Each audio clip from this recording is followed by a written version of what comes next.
평안하십니까? 새롭게 하소서 서정호 목사입니다. 안녕하세요. 아나운서 장주희입니다. 네, 어린아이들이 가정에서 태어나서요. 최초로 가정을 떠나 새로운 세계에 들어가는 곳이라면 아마도 학교가 되겠죠. 네. 요즘 학교 선생님들의 권위가 땅에 떨어져 있지만 그래도 아이들에게 가장 영향력을 미칠 수 있는 분들은 그분들이 아닐까 그런 생각이 듭니다. 매 새학기가 되면 좋은 친구 만나게 해달라고 또 좋은 선생님 만나게 해달라고 기도를 드리게 되는데요. 네, 실력이 있는 선생님보다는 좀 사랑이 많은 선생님이었으면 네, 하는 가슴이 따뜻한. 네, 그런 기도를 드리게 됩니다. 네, 어떤 선생님이 좋은 선생님일까? 아무래도 성경에서 여호와를 경외하는 것이 지식의 근본이라고 말씀하셨으니까 하나님을 잘 소개하고 하나님의 마음에 드는 사람으로 길러내 주시는 선생님이 최고의 선생님이 아닐까 그런 생각이 듭니다. 네. 오늘 새롭게 하소서에 모신 분은요. 성적에만 목숨을 걸던 호랑이 선생님이 네. 하나님을 만나면서 정말 학원 복음화에 목숨을 걸게 됐다는 고백을 하시는 분입니다.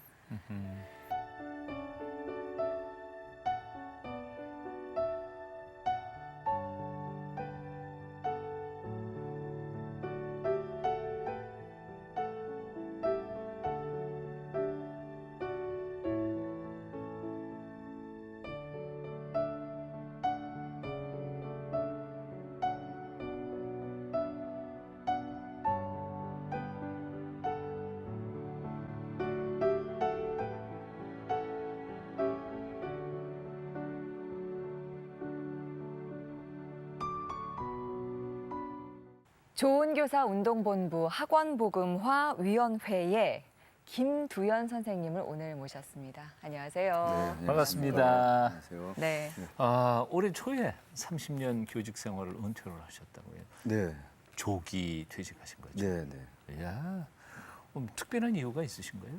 예, 그동안 제가 아프리카를 대상으로 하는 긴급구호 NGO인 팀앤팀에서 교사로 있으면서도 또 이사로 활동을 해왔어요. 그러다가 지난 6년간 아프리카의 한 지역에 집중해서 활동을 하다가 그곳에 선교사로 나가려고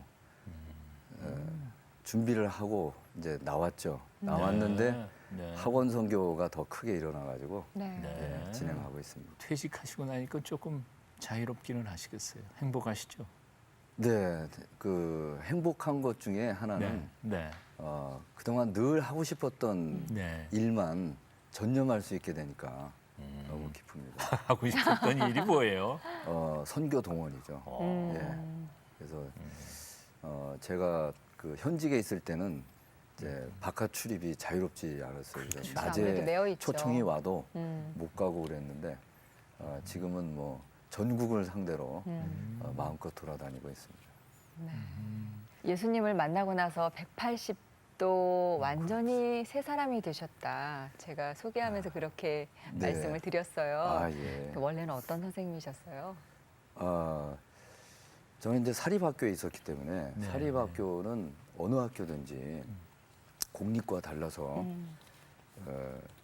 성적으로 모든 것이 평가가 됩니다. 사립학교로서 성적을 무시하고 다른 걸 하기는 사실은 어렵죠. 부담감이 또 있죠. 어떤 면에서는 그게 당연하기도 하고. 근데 이제 성적을 올리는 방법이 제가 하나님을 알기 전에는 물리적인 방법이었어요. 근데 하나님을 알고 나서는 영이 살아있을 때 성적의 기적과 같은 현상들이 일어납니다. 그런 점에서 우리가 기독교나 기독교인들만을 위한 교육이 아니라 하나님은 하나님을 믿는 자만 사랑하시는 것이 아니고 이 세상 모든 족속과 열방을 다 사랑하시는 분이죠. 그래서 그러한 것을 조건 없이 사람들과 나누고 그리고 그것을 더 촉진하는 데는 하나님을 아는 지식이 가장 중요한 것이다 라고 얘기할 때 사람들이 승복하고 따라오게 됩니다. 그래서 제가 그랬기 때문에 하나님을 만난 뒤에 내가 사는 것은 하나님을 아는 것이어야 되고 우리가 할 일은 혈과 육의 싸움이 아니라 공중권세 잡은 자들, 그 영을 죽이는 그 악한 세력과의 싸움에서 사람들을 구해내는 일이다라고 생각했죠. 우선 저는 제가 만나는 학생들을 살리는 일을 시작하게 됐습니다. 네. 그 성적을 올리는 게 최고의 지상 명령이니까 네. 산입학교에서. 예. 근데 방법이 무력밖에는 없었다 그러는데 그 무력이 아니요, 어느 정도 물리적인 방법. 물리적인 방법이 뭐 시간을 많이 들리든지 어. 뭐 숙제를 많이 하든지 문제를 많이 풀든지 구체적으로 어떻게?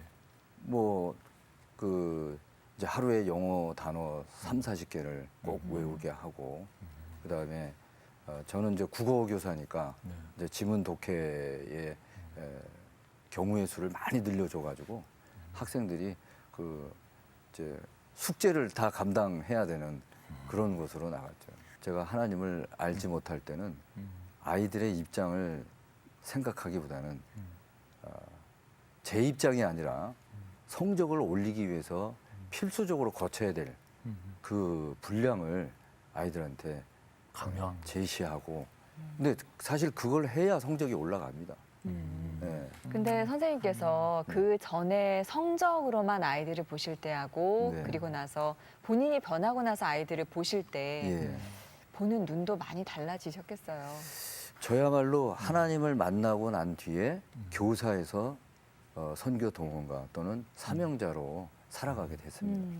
그래놓고 보니까 아 하나님이 나를 이래서 교사를 시키셨구나. 사실 저는 사명감을 다시 하기 전에 네. 제자 훈련을 받기 전에는 이 다른 직업을 갖고 있는 친구들이 너무 부러웠어요. 그 친구들이 만날 때마다 야 너 그 봉급 받아서 어떻게 사냐 불쌍히 여기고 뭐 저녁값도 자기들이 다 내고 선생이 무슨 돈이 있냐 이러고 늘 그래서 그 부끄럽게 생각하고 그랬는데 하나님을 알고 나서부터는 그거는 아무 제게 영향을 못 미치고 제 눈앞에 보여주신 그 학생들을 어떻게 살릴 것인가 그걸 생각하게 됐죠. 아이들은 성적 올라가고 싶잖아요. 네. 올려야 될 거고. 네. 근데 선생님 만나면 예수 믿으라 그러면 아, 그렇죠?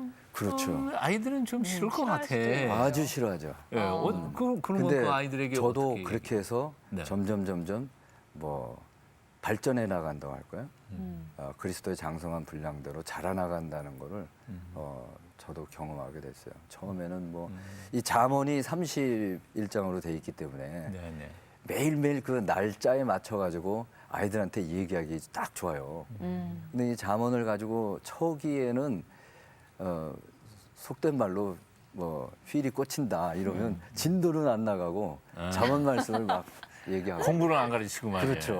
뭐 그러니까 아이들이 국어 선생님인지 투덜투덜댔죠. 목사님인지 그래서 뭐 교장실에도 불려가가지고 국어를 가르쳐야지 뭘 가르치냐고 이렇게 야단도 맞고 그랬는데 그러다 보니까 사람들에게 효과적으로 접근해야 되겠다. 네. 그리고 펠트 니드라는 거예요. 아이들이 가장 원하는 게 뭔가를 보고 그걸 들어주면서 얘기를 해야지 내가 좋다고 막 얘기해서는 안 된다. 그건 너무 일방적으로 되니까 그렇죠. 그렇죠. 그래서 그때부터 이제 바꾸기 시작했어요. 근데 그 중에 제가 이제 그 제자 훈련을 받으면서 제일 그 큰 힘을 얻었던 게 묵상이거든요. 그래서 성경 말씀을 읽고 내게 주신 말씀대로 하루를 살려고 노력하는 중에 깨달아지는 것, 변화되는 것.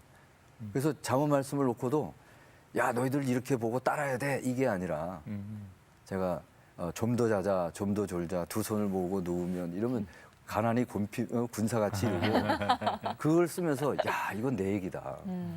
내가 집에 가면 맨날 뒹굴뒹굴 잠만 자고 이러거든. 우리 집사람이 그래서 그것 때문에 당신이 선생인데 어떻게 집에서 이럴 수가 있느냐고 불평도 하고 야단도 치고 그랬는데 그래서 이건 내 얘기다 하고 이야기를 하고 이렇게 했을 때 이런 결과가 온다. 얘기를 하고 진도를 나가죠. 그러면 학생들이 이제 수업 끝나고 선생님이 자꾸 자기 고백을 하니까 공감을 하네. 우리가 저도 그래요 이러면서 얘기를 하고 특별히 잠언 말씀에 음란이 너의 영혼을 상하게 하느니라 이 말씀을 이제 제가 써줬어요. 그리고 제가 이제 칠판에 쓰면 이제 아이들도 책과 노트에다 이제 쓰죠. 근데 음란이 왜 음. 영혼을 상하게 합니까? 음. 하고 묻더라고요. 그래서 제가 이제 자세한 설명을 해주니까 아이들이 야 철수야 그거 빨리 지워라 없애라 이러면서 이제 자기들끼리 얘기가 되는 거예요. 정말 음란은 영혼을 상하게 합니다. 그래서 그게 많은 아이들은 호기심 또는 스트레스 해소용 뭐 이런 걸로 생각을 하는데 그래서 복장도 달라지게 되고 언행도 달라지게 되고 그렇게 되죠.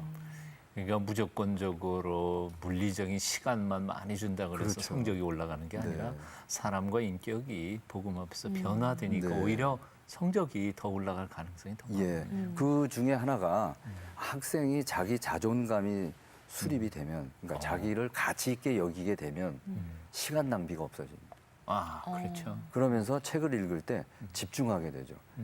제가 국어 선생이라 항상 그 주제문 파악과 그다음에 그 글의 흐름에 대해서 전체적인 그 프레임에 대해서 자꾸 강조를 하게 되는데 숲 전체를 볼 사람은 큰 눈을 가지고 바라볼 수 있는 안목이 있어야지 그렇지 않고서는 산꼭대기에 올려놔도 전체를 조망할 수가 없어요. 조망이라는 그 인식 구조를 가질 수가 없습니다.